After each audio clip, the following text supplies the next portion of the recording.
Alright, what's up YouTube? Gonna do a little U-turn for you here. I just got this bike about, it's probably going on 30 days now. Honda Goldwing 1800 2006. Pretty much fully loaded. A lot of chrome, a little bit heavier than I guess your normal Goldwing. But I like to stress right now on if you're trying to practice that 24-foot U-turn, is to really start out, and you can see I'm slipping. I'll show you the lines here that I'm trying to stay within. This white line right there is my start point, and about in between these two yellow lines right there, you see the two yellow lines? That's where I want to end up. So, and going the other way, I want to end up right on the white line. One thing I've been practicing now for a couple of weeks on this, and I've noticed that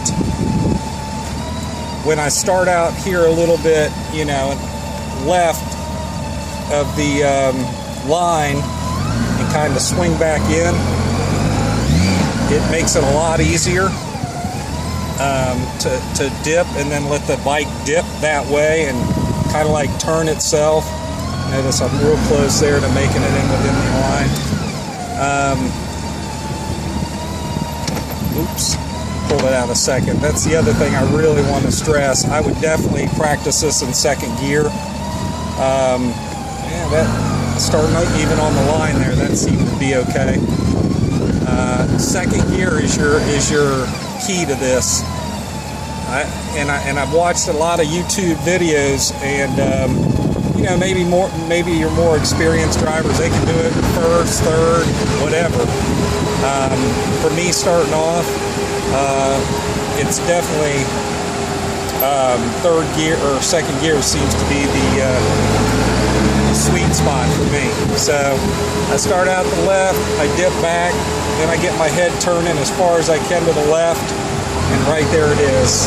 Now I'm trying to really make this happen now. So again, a dip out, the bike almost turns itself. I actually put my foot down right there. The more speed you have, again, when you first start this maneuver, it's like you really think you're going to lay down the bike when it starts angling a little bit there, but it just keeps getting, the bike almost does the turn for you if you do let a little speed go. I've been anti-steering. I've been sliding my butt off. Sometimes it feels like I can make a little bit. I know you see other people in these other videos, it looks like they're leaning right with the bike. I don't know how they do that. I like to counter steer a little bit. I get my butt to the right side of the seat and actually am leaning completely to the right, and by doing that, it seems like I stay on top of the bike a little bit more. I'm on top of it in that turn, and it really seems to help. I just switched and started doing that more as I'm telling you to do it here, and notice it seems like the last 2 or 3 turns there seems to be a little bit better. So let it dip, I think it's called, what is it, counter weight, not counter steering, although I am doing a little counter steering when I go into it. I kind of push that left handlebar and then let it just kind of flow around. I'm using my clutch and my brake, both, so if I have to give it some gas, I'm able to do that. We got some kids coming to play basketball, so this is probably one of my last turns here. Not bad. Let's do one more. So I'm out here. I want to go to in the middle of these two, counterweight, looking behind me, and I'm not real good at that. But everybody says that's what you try to do, is look the other way. Let's try one starting right on the line here. I don't know if it really helps that much by starting way out. There I am right on the line again. little counter steer. Seems like I'm almost doing a tighter one, starting right on my line, just barely turning. So there it is. Ooh, gave it some gas, no foot down. Alright, so I guess things to reiterate, on the 24 foot, again, I'm in North Carolina, but from what I understand,